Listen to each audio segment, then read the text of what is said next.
Suka, Team Duterte, PDP Laban. So magandang umaga po sa inyong lahat mga kababayan, mga kabaka.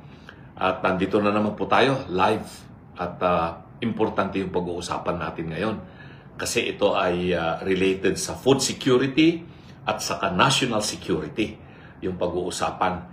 At babanggitin ko po sa inyo na talaga yung advokasya natin ay magkaroon tayo ng sapat na pagkain sa bawat mamamayang Pilipino at walang magugutom na Pilipino. Yun po yung ating pangunahing isinusulong sa ngayon. Dahil ako nga po, nabanggit ko, semi-retired na po akong abogado. Kumbaga, hindi na po ako nagpa-practice na araw-araw na pumupunta sa korte. Lalo-lalo na sa mga trial courts. Ano na lamang po ako, nagbibigay na lamang po ako ng counseling, advice, consultancy sa mga kliyente natin. At saka yung mga ibang mga batang mga abogadong kasama natin ay inaalalayan na lang natin at ibinabahagi natin sa kanila yung ating natutunan at eksperyensya tungkol po sa batas. At kaya yung aking ginagawa ngayon ay agrikultura, agricultural development, pag-aalaga ng mga hayop tulad ng baka, kalabaw, manok, gansa, kambing, at siyempre nagtatanim tayo ng iba't ibang mga makakain natin na palay, mais, yung pinapakain din natin sa baka, tinatanim natin na napier, at saka siyempre yung gulay. Makikita po ninyo doon sa ating Facebook page, yung Raul Lambino Kabaka o kaya doon sa Kabaka Kami, ay makikita niyo yung aking mga ginagawa doon. Ini-invite ko po kayo na i-follow, share yung ating Facebook page account at saka yung TikTok account at makikita nyo yung normal kong ginagawa. So, ang ating pangunahing tatalakayin ngayon, itong nakaka-alarmang reports na ating natatanggap, mga impormasyon patungkol sa pagnanais ng ating Armed Forces of the Philippines na mag-modernize. Ibig sabihin nun, yung palalakasin yung pwersa ng Armed Forces at magiging modernong armed forces na katulad ng mga karating bansa natin dito sa ASEAN, tulad ng Indonesia, Malaysia, Vietnam, Thailand. Yan, napaka-moderno na ng kanilang mga armed forces. Pati na rin Singapore, kahit na napakaliit na bansa yan, moderno-moderno yung kanilang armed forces dyan. At siyempre, itong mga malalaking bansa dito sa Asia na malapit natin, katulad ng South Korea, North Korea, Japan, China, India. Ito yung mga malalapit na bansa sa atin, napaka-moderno ng kanilang mga armed forces yan. Pero sa ating Pilipinas, bakit napag-iiwanan yung ating Armed Forces of the Philippines? Bakit hindi ma-modernize yan? Alam po ninyo, nung ako po ay nagtatrabaho pa sa House of Representatives, sa Kongreso ng Pilipinas, bisang legal and technical staff, isa po sa batas na pinasa ng Kongreso na tayo po ay isa rin po doon sa naging katulong nila sa pagbalangkas ng batas na yun, ay yung Basis Conversion Development Authority. At doon po ay pinayagan ng pamahalaan na mabenta yung Fort Bonifacio, yan yung global city na napakamodernong lugar. Yung Camp John Hay, yung sa Subic, doon sa Clark, Puro Point La Union. Yan yung mga base militar sa Pilipinas na pinayagan ng pamahalaan na i-privatize kumbaga yung development yan. At yung magiging pera na makukuha dito sa mga basis conversion o paggamit sa pribadong sektor ay gagamitin sa AFP Modernization Program. Maganda po yung umpisa, maganda yung simula nung panahon ni dating Pangulong Fidel Ramos na siya po ang nag-umpisa niyan. Dahil alam naman po natin, the late President Fidel Ramos na taga Pangasinan ay dati siyang AFP Chief, naging Defense Secretary at yun nga, gusto niyang ma-modernize yung armed forces. At maganda yung programa, napakaganda yung programa. Nagkaroon ng konting aberya yan later on. Nung ang Pilipinas ay tumanggap ng grant galing sa USAID, yung United States Assistance for International Development, para pag-aralan kung ano yung tamang proseso o gagawin para ma-modernize yung Armed Forces of the Philippines. Alalahanin nyo sa mga balita ngayon, nagalit na galit si President Donald Trump sa pinaggagawa po ng USAID, yung malawakang corruption na nangyayari dyan sa Amerika, dyan sa USAID. Kaya yan, nagkaroon ng aksyon ang Amerika na itigil muna yung USAID, yung ginagawa nila kasi karimitan yan ay sinisira nila yung mga ibang bansa. At dyan sa pag-aaral na yan, na ginawa ng Amerika, kung paano mamodernize yung Armed Forces of the Philippines, ay nawalan ng balanse yung naumpisang programa nung panahon ni Fidel Ramos, ni President Ramos. Kaya, instead na mapabilis yung AFP modernization natin, hindi gumalaw, hindi bumagal. Bakit? Kasi doon sa pag-aaral na ginawa ng USAID na pinunduhan yan, kunwari, ay ipinagpipilitan nila na ganito yung programang dapat yung gawin at kontrolado ng Amerikano, yung AFP modernization. Alam na alam po yan ng ating mga nasa militar kung bakit hanggang ngayon, pagkatapos ng 30 taon, hindi pa rin na-modernize yung ating Armed Forces of the Philippines. Yan. Mayroong bumabati sa akin yung mga taga-Pangasinan, mga kamag-anak ko ito siguro, sina Jason Lambino. So, okay naman tayo, mga kamag-anak diyan sa Pangasinan. So, ito ngayon, mga kasama sa Team Suka, ano ba ang nangyayari sa ating bansa patungkol po sa food security at national security? Mahal na mahal masyado yung bilihin. Presyo ng bigas, lahat ng uri ng pagkain, isda, karne, kuryente, lahat ng mga pangunahing mga bilihin na kinakailangan ng ordinaryong pamilya ay mahal. Halos hindi na po makabili ang Pilipino. Maraming masyado ng viewers natin. May 200 viewers na yung nakikita kong kasali dito sa ating TikTok at mahigit 40 yung mga active na sumasali at nagbibigay sila ng komento. Salamat po sa inyong mga komento at mababasa ko rin po lahat yan. Maya-maya pag natigil itong ating live, babasahin ko po yan. At hindi ko na rin po mabasa isa-isa yung mga pangalan. Pero huwag niyo pong kalilimutan, i-share po ninyo itong ating Facebook page at saka TikTok account. At siyempre, huwag niyo kalilimutan yung Team Suka, Team Duterte. Sa senatorial candidates, straight po tayo dito sa eleksyon. Yung mga kasama ko po dyan ay si Philip Salvador, Vic Rodriguez, Apollo Kibuloy, Rodante Marcoleta, J.V. Hinlo, Bongo, Bato de la Rosa, Attorney Jimmy Bundok, at ako rin po, huwag niyo pong kalilimutan, number 34, Labino sa Senado. So, bakit ko dinidiscuss itong food security at saka national security?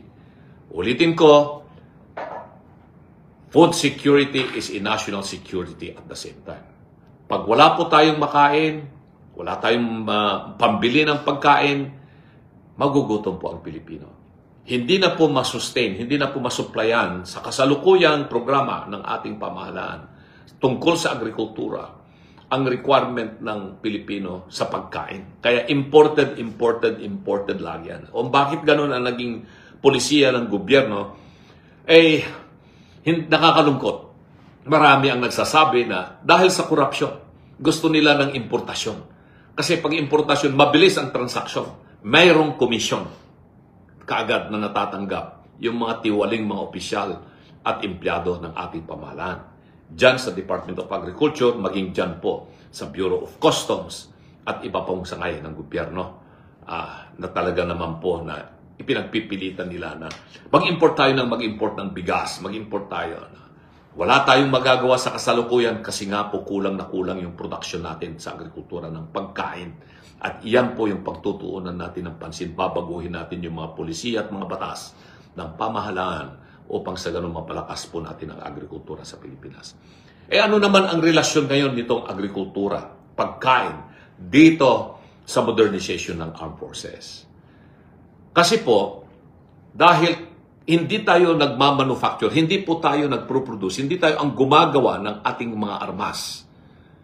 Binibili po natin lahat ang armas sa ibang bansa. Nabanggit ko kanina, bago magkaroon itong pag-aaral na ginawa ng USAID, ng Amerika, ay tayo ay may kalayaang magpunta sa kahit anong bansang bumili ng armas. Bago natin maumpisahan itong ating mga plano na magkaroon ng sariling production facilities, industrial zone for military armaments. Yan. Sabi nitong hakbang ng maizog, no? At merong rallying magaganap dyan sa Cebu mamayang hapon. Yes, grabe bilihin, attorney. Dapat yan magkaroon ng gobyernong solusyon. Yan nga pagtutunan natin ng pansin, paano pabababa ang presyo ng pagkain, presyo ng kuryente, presyo ng tubig para maging masaya ang mamamayang Pilipino. Yan po yung ating paunahing tututukan. So, balikan natin ito. So, wala tayong production or manufacturing area ng mga armas. Kung hindi, bumibili tayo ng armas sa ibang bansa. Dati, sabi ko, nakakapamili tayo kung saan tayo bibili ng mga armas. Pero dahil nga po sa ginawang pag-aaral ng USAID nila ng sinusundang primary template ng Armed Forces, halos lahat ng armas nang gagaling sa Amerika. Naalala po ninyo yung nangyari sa Marawi nung panahon ni Tatay Digong. Karoon dyan, yung intake tayo ng mga terorista dyan sa Marawi kaya nag-declare ng martial law. Kaya kailangan natin ng mga bagong baril, mga bagong kagamitan para masumpo yung mga Muslim na terorista na umatake sa Marawi. Pero walang may supply kaagad ang Amerika sa atin. So ang ginawa ni Tatay Digong, nakiusap sa Russia, nakiusap sa China na bigyan nyo kami ng armas. At yun ang nagamit ng armed forces natin. Kaya yung Marawi siege o kaya yung nangyaring kaguluhan dyan sa Lanao del Sur ay hindi na po lumawak at natapos sa madaling panahon yung kaguluhan dyan sa Marawi at lifted na rin yung martial law. Yon ang ating tinitingnan ngayon. Bakit hanggang ngayon after more than 30 years ay hindi pa rin modernize yung armed forces natin? Samantalang yung ating mga kalapit bansa sa Asia na nabanggit ko na at saka dito sa Asia, modernized na po yung kanilang armed forces. Diyan sa Indonesia, ginagawa na po nila yung kanilang mga barko dyan. At gumagawa na rin sila ng submarine. Katunayan, bumili pa rin tayo ng barko sa Indonesia. Laking barko yung binili ng ating Philippine Navy. Bumili tayo ng barko sa South Korea.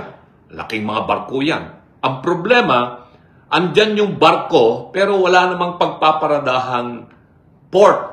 Ibig sabihin yan, hindi makalapit itong mga malalaking barko ng Philippine Navy sa mga existing na puerto na makadaong sila.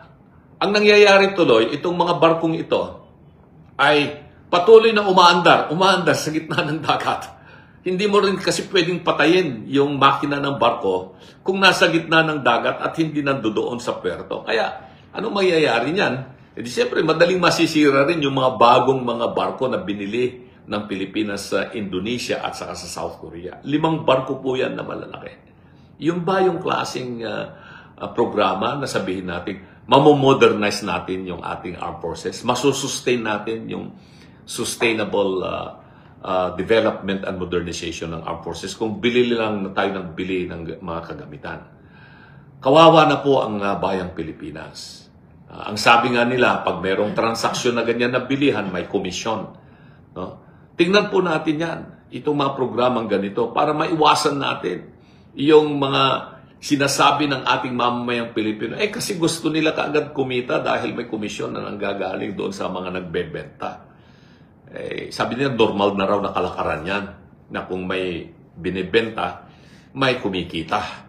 At kung magkano ang kinikita, depende na po yan kung anong klase ang binibili at binibenta at sino ang nagbebenta. Ngayon, ito ang nakaka-alarma. No? Noong April 2024, napaulat yan sa mga pahayagan.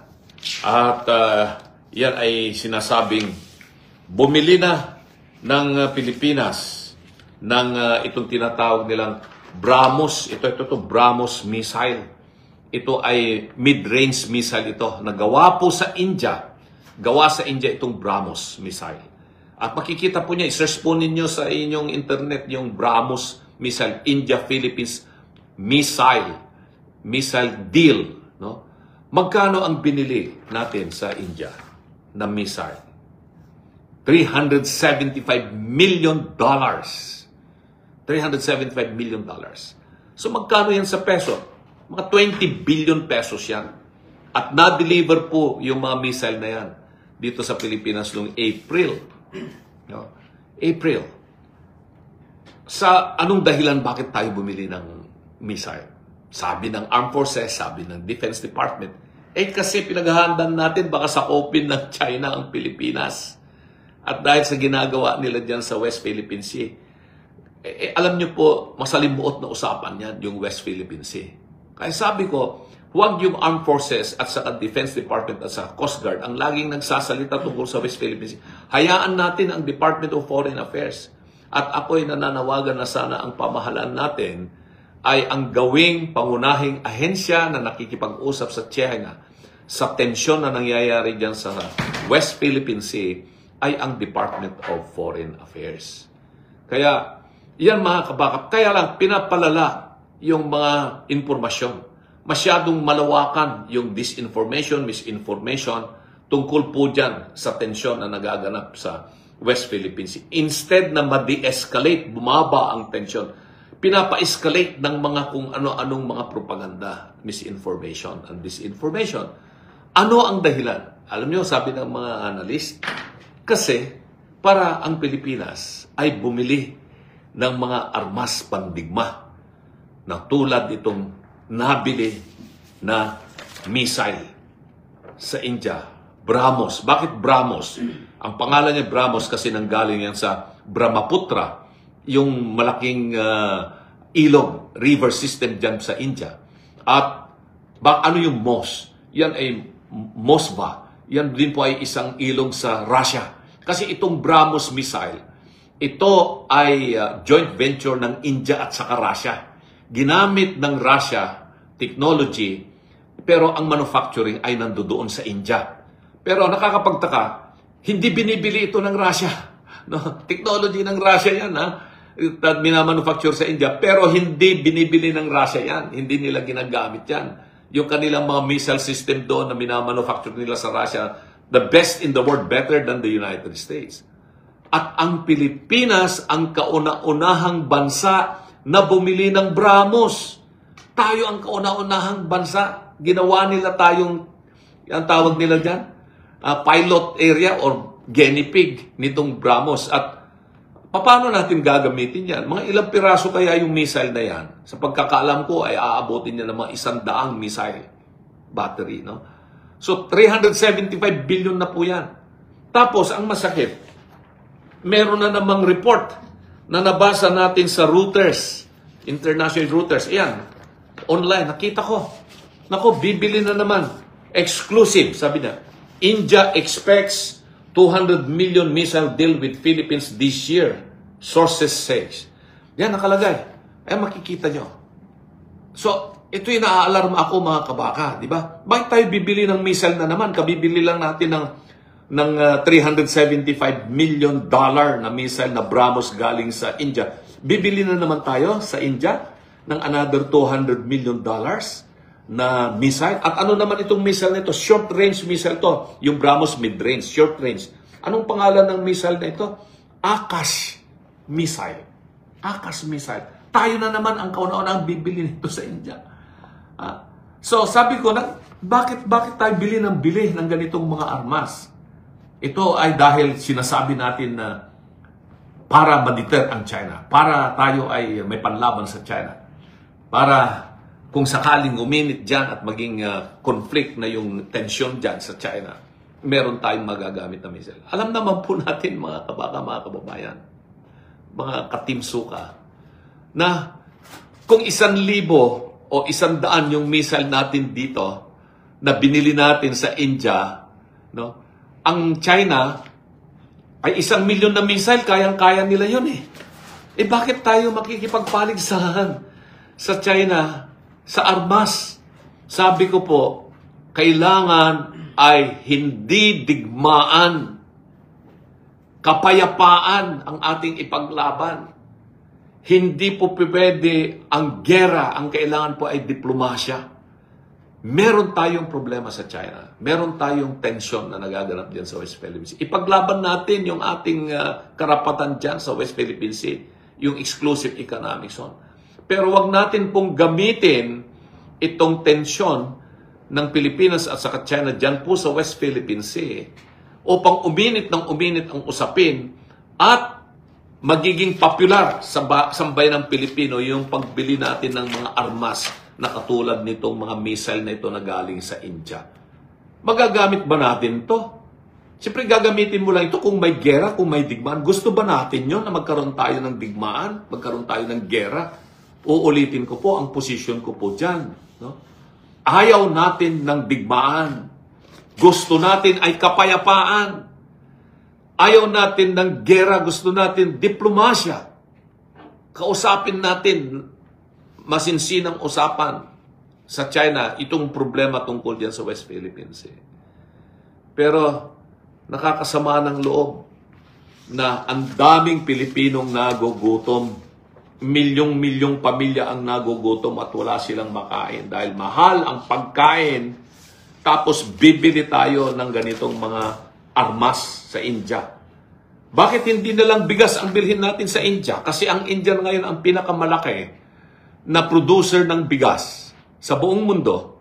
Bilhin na lang natin yung mga bigas ng India sa murang halaga para meron tayong maipakain sa mga Pilipino na murang bigas. Baka sakaling maging 20 pesos bawat kilo ang presyo ng bigas.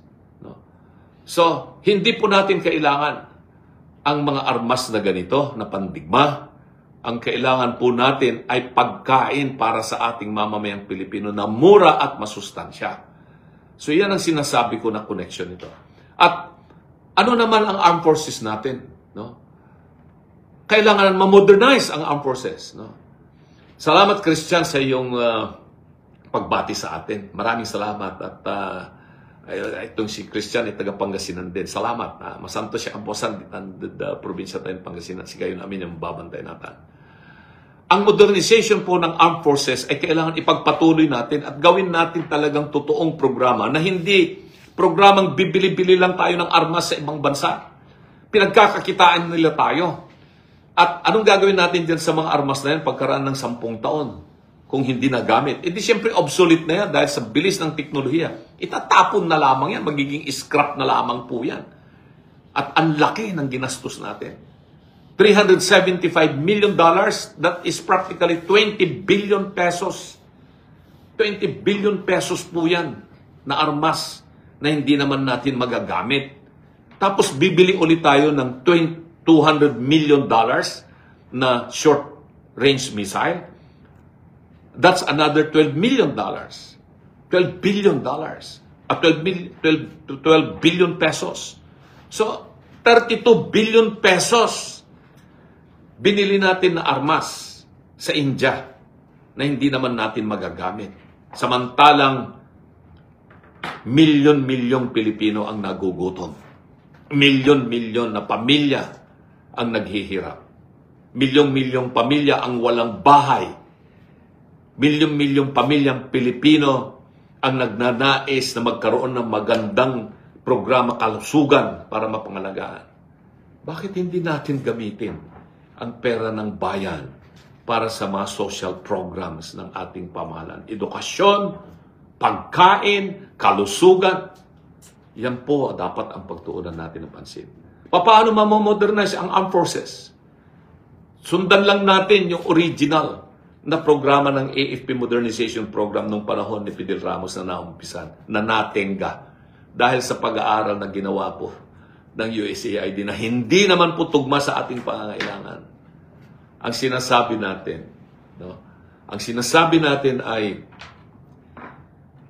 kailangan magkaroon tayo ng industrial zone, economic zone sa Pilipinas, malaking economic zone, hindi yung 10 hektarya, 20 hektarya, 30 hektarya, hindi po. Kailangan malaki. 1,000 hektarya ng lupain sa Pilipinas na i-convert natin into industrial zone para doon gawin ang manufacturing ng mga armas.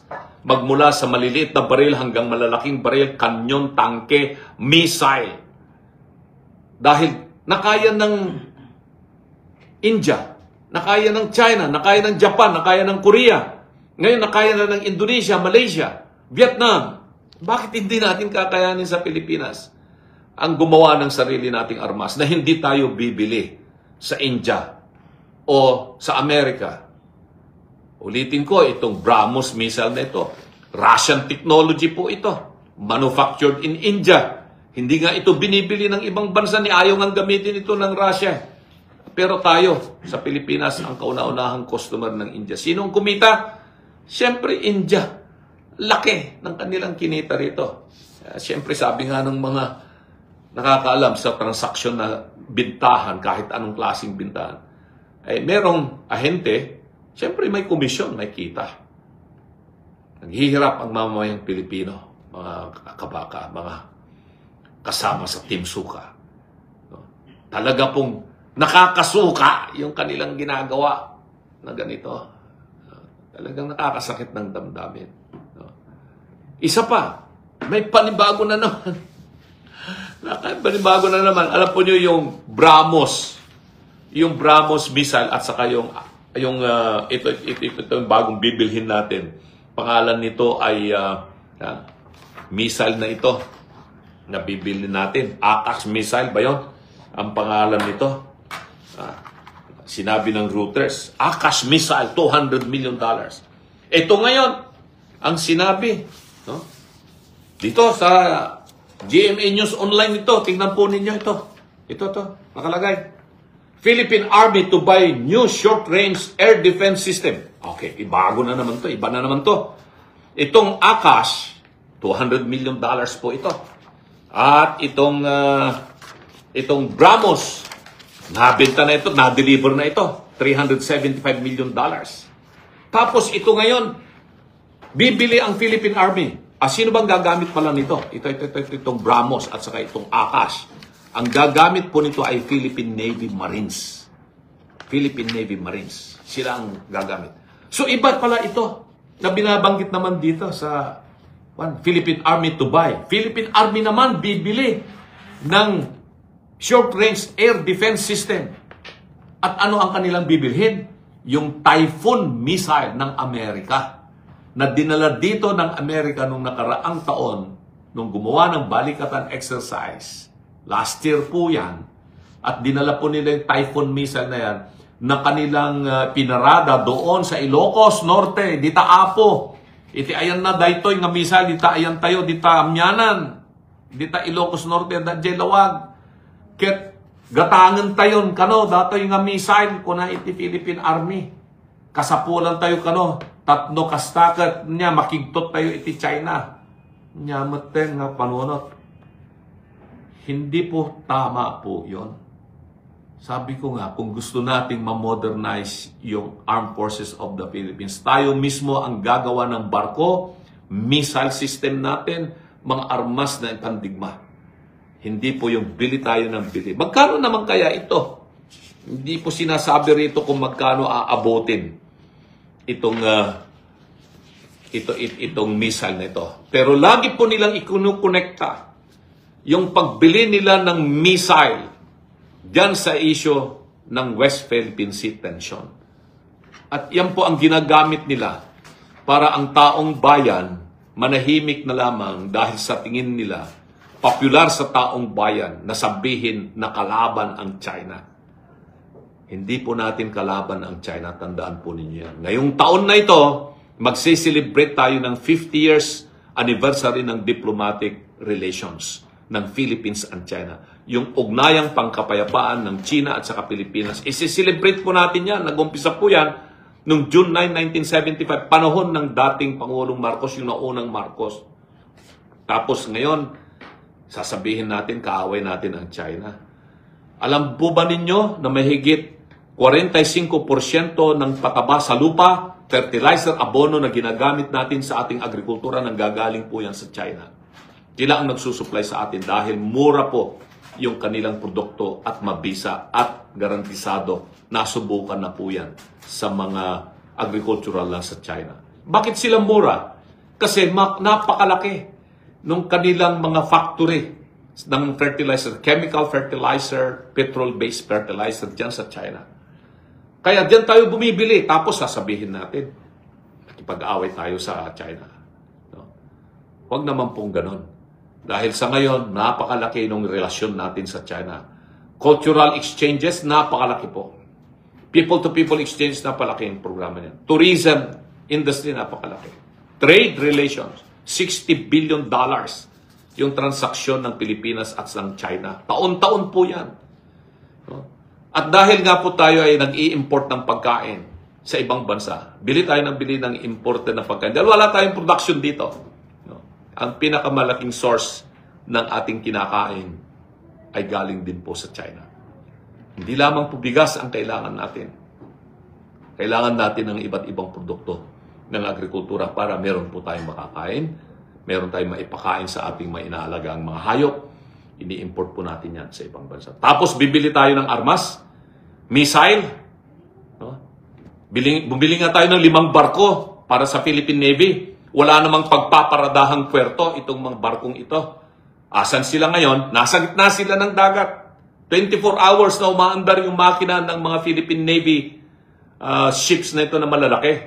Kasi hindi pinaghandaan ng ating armed forces na bago bilhin yung mga barko na yan, ay kailangan mo nang meron ng paradahan na puerto na malaki. Na tulad ng dati dyan sa Subic, kung saan nakakalapit yung mga malaking barko ng mga Amerikano. Bakit hindi natin umpisan? Magtayo muna tayo ng mga malaking mga puerto bago tayo bumili ng mga bagong mga barko. Eh, kaya naman natin gawin yon. Actually, nag-offer ang Korea. Ako po kasi ay dating abogado ng Hanjin Industries dito sa Pilipinas. At isa po sa kanilang investment dito sa Pilipinas ay yung Subic Shipyard. Diyan ginagawa yung mga malaking barko na pangkomersyo, yung mga container ships na ang lalaki.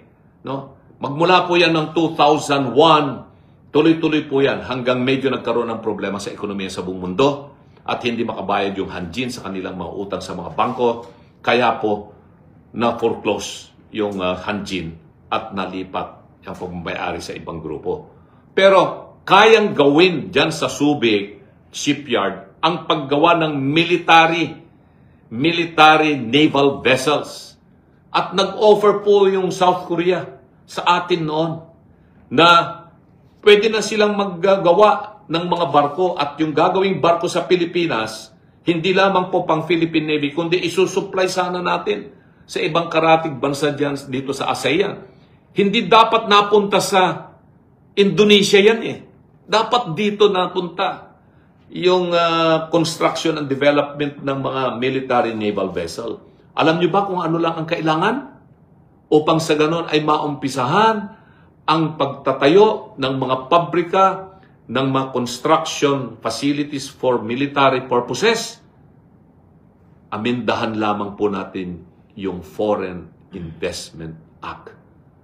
Yung Foreign Investment Act para mabigyan laya ang mga foreign capital investors na pumasok sila rito, mawala po doon sa tinatawag nating negative lists yung investment and ownership of facilities from foreigners that will undertake the development of military armaments. Yan kasi ang problema eh. No? Ayaw kasing magbago yung mga batas natin. Ayaw baguhin yung constitution dahil siyempre maraming mayayamang pamilya o iilang mayayamang pamilya ang gusto nila manatili na ganito na ng ganito yung sitwasyon natin at hindi tayo umuunlad at maraming taong Pilipino naghihirap. No. So, yan, maraming mga nanonood sa atin ngayon na gusto nilang sumali sa usapan na ito at dito sa Facebook at saka sa TikTok ay nakita ko ang dami gusto nilang sumali, no? Dami ng viewers natin sa TikTok at saka sa Facebook. So ayan, invite ko po kayo na sumali po kayo dito sa ating usapan. At kung ano man po yung inyong nasa kalooban, pwede po ninyong ipahayag. May katanungan po kayo, ay shoot nyo po at susubukan ko pong sagutin kung kakayanin natin. Ayan. So muli, wag nyo pong kalilimutan yung ating Team Duterte, Team Suka senatorial candidates. Huwag niyo pong kalimutan, number 34, Lambino sa Senado. So ayan, sino yung unang nating kakausapin? Sino ang mauuna? Hintayin natin. at dito rin sa Facebook. Yeah.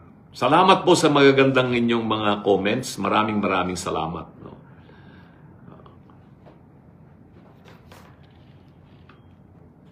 At na-explain ko na po sa inyo yung kahalagaan ng food security. As national security ay kailangan po nating suriing mabuti yung ating mga polisiya tungkol po dito.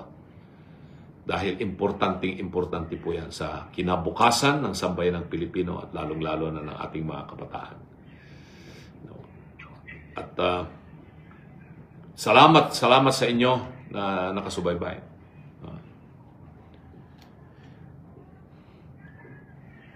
So, ayan mga kabaka, mga ka-TikTok ba kasama sa Team Suka, maraming salamat po sa inyong suporta sa atin. Tulad ng nabanggit ko po, wala po tayong gagastusing pera sa pagbili ng political advertisement sa media. Kaya dito po tayo sa ating mga ka-TikTok at ka-Facebook. Ayan. At ito, unahin natin sino itong pumapasok na dito. At sino yung kakausapin natin at taga saan? Pakibanggit lamang po ang inyong pangalan at kung taga saan po kayo. Ito si Evelyn. Si Emalyn ba? O Emalyn Ferro. Yan si Emalyn. Hello, Emalyn. Ako, hindi ko marinig. Meron na ba si Emalyn? Ayan. Wala yata, hindi pa siya nakapasok sa atin. Okay na ba, Emalyn? Yan, yung mga estudyante at graduates ng University of Pangasinan, kumusta kayo ng Amintitan at Pangasinan? Na yung pag-agsapan kanya yung amin. Oh, hindi makapasok si Emalyn sa ating usapan. Good morning, attorney. Ay, good morning. Sino ito? Si Costly Play. Ay, Costly. Costly, yeah. Shoot, Costly, yeah. Good morning. Yeah. Pakibuksan lang yung camera mo, Costly, para makita ka namin. Good morning, attorney. Good morning. Sino to? Isip ko lang, attorney. Sige, ang bawal. Si Costly. Costly. Yes, attorney. Ayan, nakabukas na yung camera mo, nakikita na kita. Yan. Yan. Kumusta ka na at taga saan ka, Costly, para makilala ka naman namin? Nagkakalukukan po ako. Malapit ka lang, dito lang, sa Metro Manila. Yes po. Oo. Ano yung katanungan mo, Costly? Ano yung, o kaya yung opinion mo, anong masasabi mo? Maganda naman yung mga sinabi mo kanina, attorney. May tanong lang ako kasi curious ako sa mga attorney rin na tumatakbo ng may position sa government. As yung katangian nyo, attorney, ano bang applicable sa posisyon na ina-apply nyo? Para po malaman natin. Ako ay tumatakbo sa pagka-senador, under Yes, Team Duterte. Ako po ay abogado, naging professor po ako ng batas ng mahigit 25 years. Nagtrabaho po ako sa Kongreso at sa Senado magmula 1987 hanggang 2016. Naging cabinet member po ako ni President Rodrigo Duterte. At tayo naman ay nagmula sa mahirap na pamilya at mahirap yung buhay. Pero dahil sa edukasyon, nakatapos po tayo, kaya nandito tayo ngayon. Yan. So, Anong batas, attorney, yung mabibigay mo para sa mahihirap? nabanggit ko na yan sa aking mga nakaraan. Ang importante po kasi, yung magkaroon ng pagkakataon ng mga mahirap na hindi sila magutom at makabili sila ng sapat na pagkain na mura. Ayusin natin yung pulisiya ng gobyerno sa Department of Agriculture at iba't iba pang mga ahensya upang sa ganon ay magkaroon tayo ng sapat na produksyon ng pagkain para mura po yung makakain ng mamamayang Pilipino. Ayusin po din natin ang edukasyon kasi masyadong backward na po yung edukasyon at ang mga mahirap hindi sila makapag-aral sa kolehiyo o magkaroon ng pagkakataon na makatapos ng pag-aaral. Yeah. So punta naman natin yung iba nating mga kasama. At, Salamat, attorney. Salamat. Salamat, Costly. No? Yung batas na gagawin mo kasi masyado nang mataas yung mga bilihin ngayon. Yeah, oo. Punta naman natin si Al Chris. Yan, si Al Chris. Salamat po si Al Chris. Magandang umaga. Si Al Chris. Good morning. Taga saan ka, Al Chris? Hello, Al Chris. Taga Agusan del Sur. Oh, layo. Agusan del Sur ka. Mayong buntag. Pero nasa Laguna ako ngayon, Laguna. Diyan ka lang. Lapit ka lang. Dito ka lang sa Laguna. Okay. So, ano yung tanong mo, Al Chris? O may gusto kang sabihin? Hello, Al Chris. Isa lang sasabihin ko, Atty. Sana manalo kayo. Salamat. Maraming salamat. Salamat, Al Chris. Yeah. Punta naman natin yung iba, nating mga kababayan. Salamat. Yeah. Punta natin si Kim. Si Kim Mendoza. Kim, magandang umaga, Kim. Hello, good morning po. Hi, taga saan ka, Kim? Taga Leyte po ako. Oh, Leyte, Waray. Waray. Oo. Bisaya po ako. Bisaya. Okay. Southern Leyte ka?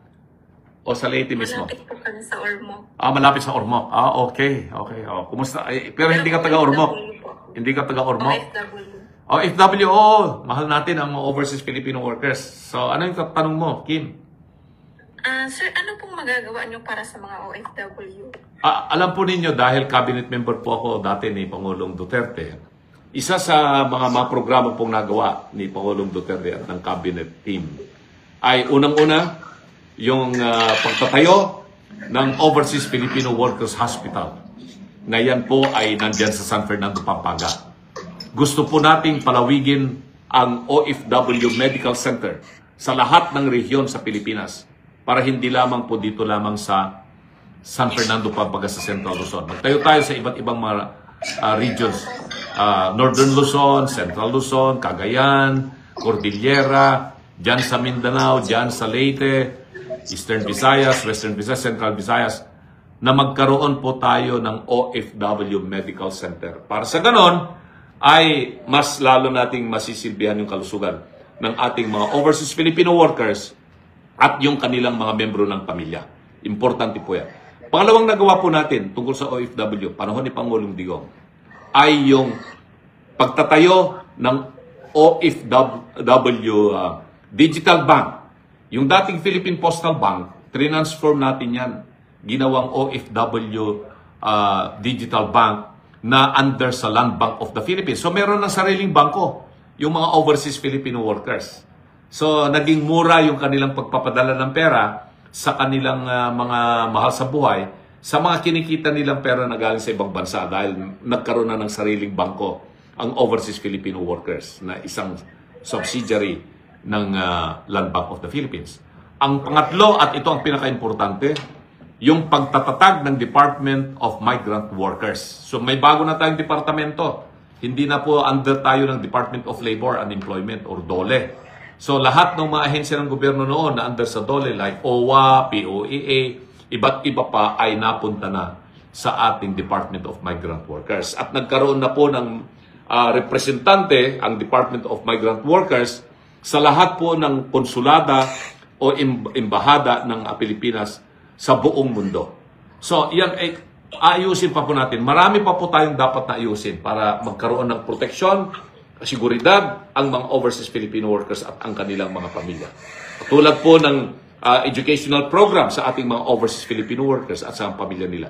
Kailangan din po kasi yung mga overseas Filipino workers natin habang sila nasa ibang bansa, patuloy pa rin po silang magkakaroon ng pagkakataon na makapag-aaral upang sa ganon ay lalo po silang magiging bihasa. Yung tinatawag nating upskilling program for overseas Filipino workers. Isusulong ko po yan. Dahil isa po sa aking adhikain, pangunahing adhikain, edukasyon ang solusyon. Yan ang magagawa natin para sa ating mga overseas Filipino workers. Maraming salamat po. Yun lang. Salamat. Thank you, Kim. Bye-bye po. Salamat. Ito naman si Ronald. Si Ronald Juneda. Ronald, magandang umaga. Magandang umaga, Attorney. Anong katanungan mo, Ronald? At taga saan ka? Taga Sorsogon po. Bicolano man, Oragon. Ako. Attorney, Ano po yung maitutulong nyo tulad namin ng mga public DRRM worker, lalong-lalo na yung mga job workers? Ano yung public, ano ka, worker ng? O DRRM public workers. PRRM public workers. Ano ibig sabihin ng PRRM public workers? Philippine Rural, DRR po, DRR. DRR, daily, ano yan, tawag ng DRR worker. Yung sa Municipal Disaster Risk Yes. Alam ko na. Yeah, alam ko na. Under kayo ng local government, yung Disaster Risk Reduction and Management Office. Ano? Alam po, ito ang nakakatawa sa sitwasyon ng ating mga disaster workers or relief workers. Sa ating struktura ng gobyerno, meron tayong tinatawag na Office of the Civil Defense na under po yan ng Department of National Defense.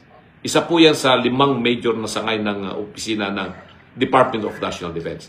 Under po ng Office of the Social Defense, andyan na po ngayon yung National Disaster Risk and Reduction Management, something like that, no? In the RRMC, no? At may mga opisina po ito sa hanggang sa region, yung Office of the Civil Defense. Pero, pagkatapos ng region, wala na po sila sa local government, probinsya, syudad, munisipyo, barangay. Under na po kayo ng local government units. Hindi po ba? So, ibig sabihin, yung Office of the Civil Defense, wala silang opisina on the ground. Hanging sila hanggang region. So, ang ginagamit ng Office of the Civil Defense, pag may mga disaster na nagaganap, ginagamit nila yung Armed Forces of the Philippines. Na hindi dapat. Dapat yung Office of the Civil Defense, dapat diretso yan hanggang barangay para matugunan ang pangangailangan ng ating mga kababayan ng mabilis. Kaya ito po yung aking panukala. Magtatatag po tayo ng Department of Homeland Security upang sa ganun yung Office of the Civil Defense, tanggalin natin yan sa Department of National Defense, ilagay na po natin yan sa Department of Homeland Security at gawin po natin yung NDRMC na magkaroon ng sangay ng hanggang sa barangay para po kayo ay maproteksyonan, mabigyan po kayo ng magandang benepisyo, magandang sweldo at tuloy-tuloy po ang inyong employment sa ating pamahalaan. So ang problema kasi pag ganito yung sitwasyon natin, yung mga local Disaster Risk and Management Council ay maghihintay din sila kung ano manggagaling doon sa national.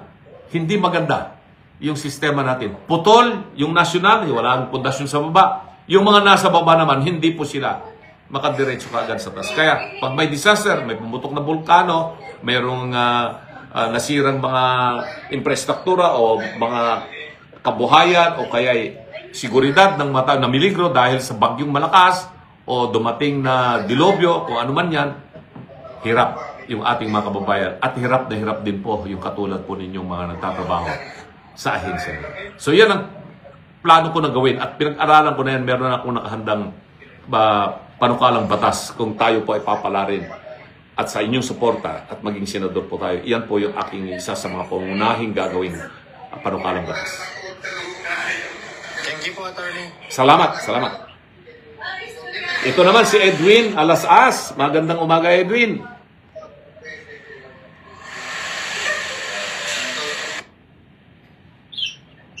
Hello, Edwin. Nawala yata si Edwin, yung kanyang signal.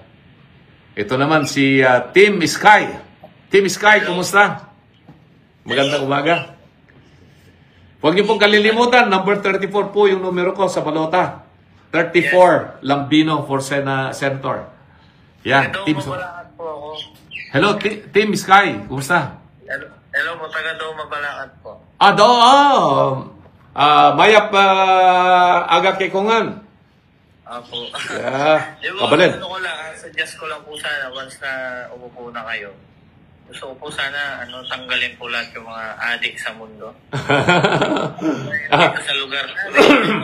Yan po yung isa sa ating pagtutuon ng pansin. Papaano matutulungan itong mga adik? Kasi hindi naman sila talagang mga hardcore na kriminal. Maaaring sila lang po ay nagkaroon ng malaking problema sa pamilya at naging biktima rin sila ng itong mga drug lord at mga drug pusher. Itong mga drug lord at saka mga drug pushers, kailangan talaga yung ginagawa nila ay masugpo. Mabilanggo yung mga yan at ibabalik natin yung death penalty para dito sa mga drug lord.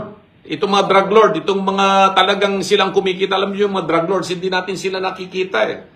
Ang mga nakikita lang natin itong mga drug pusher at saka yung mga iba pang mga distributor nila. Pero yung mga drug lord, nako, kung minsan nandoon na nga sa kulungan eh. Nakakulong na nga doon sa Muntinlupa. Pero siya pa rin ang big boss. So siguro, balik natin ang death penalty dito sa mga drug lord na ito para masugpo sila. Yan po ang ginawa sa ibang bansa, sa Malaysia, ganyan, sa Singapore. No? Kaya po, takot na takot yung mga drug lords dyan. Alam po niyo sabi sa amin ng mga nakausap natin tungkol dyan. Bakit kayo dito nag-ninegosyo ng drugs? Ito may mga Chinese sounding name. Kaya lagi nating sinasabi na bakit nagpupuntahan dito yung mga drug lords yan sa triad, sa Hong Kong, sa China dito. Kasi walang death penalty dito. Nako sa China, nahuli ka na isa kang drug lord o kaya drug pusher, patay ka. Mabilis ang gobyerno ron. Yan. Mahigit 500 viewers na nanonood sa atin. Yun ang isang gagawin po natin. Pero yung mga drug addict, tulungan po natin silang ma-rehabilitate. Tutulungan po natin silang ma-rehabilitate. Ang tingin ko po sa mga drug addict, this is more of a medical and social issue. Hindi ko po sila kinukonsider na mga kriminal, pero biktima rin po sila. Itong mga karumal-dumal na gawain ng mga pusher at saka mga drug lords. Yan. Kasi po, nung simula na po si Pangulong Duterte, maganda po yung pagpapatakbo niya eh. Tama po yun. Mga addict po eh. Saka yung mga drugs po. Tama po eh. Sa ngayon po, ganun ang sitwasyon na nangyari. Bumalik na naman po yung mga drug pusher sa kalye. At kasi naging malakas ang loob po nila. Kasi po, ang Pangulo kasi, ganun din po siguro yung Pangulo na nakaupo ngayon. Okay. So, ito mga kabaka, huli na to. Shout out ko na lang po kayo bago ako, sina Nitro, G, at isa. Kumampanya kayo dito sa Pampanga. Makakarating po ako dyan sa Pampanga, sa Caloocan, sa Samar, sa Leyte, sa Cebu, at Laguna, Batangas. Siyempre, hindi ko rin kakalimutan yung aking mga kababayan sa Pangasinan. Masanto siya kapusan at sigayon amin ditan. Inaraarot ang pinampabliran kabaluyan. Masanto siya kapusan. Da kayo nga amin, nga kapada nga pudo nga Ilocano, di taamyanan, naimbag nga ang sapa kanyayo amin na po. Diyos ang gina kada kayo, sapay kumakit, tal na kong kapya, kan nasalon at nasayat at isalon at amin. So, ang dami po nating mga viewers na naka-live ngayon, nakasama po natin. May hit pong 670 plus, ganun din po dito sa Facebook. So, meron pa po akong pupuntahang importanteng dadaluhang meeting. So, maraming salamat po sa inyo. Mahal ko po kayong lahat. At huwag niyo pong kalilimutan, Serbisyong Lambino, Serbisyong May Puso. Number 34 po ako sa balota para sa senador. At abangan po ninyo yung susunod po nating pagkakaroon ng Facebook Live. Mainit yung talakayan natin kanina, food security at saka national security. Kaya po natin yan na pag-usapan ng matino sa Senado o kaya'y kahit nasaan pong dako ng mundo. Maraming salamat, mabuhay po kayo, pagpalain po tayo ng Panginoong Diyos. Team Suka, Team Duterte.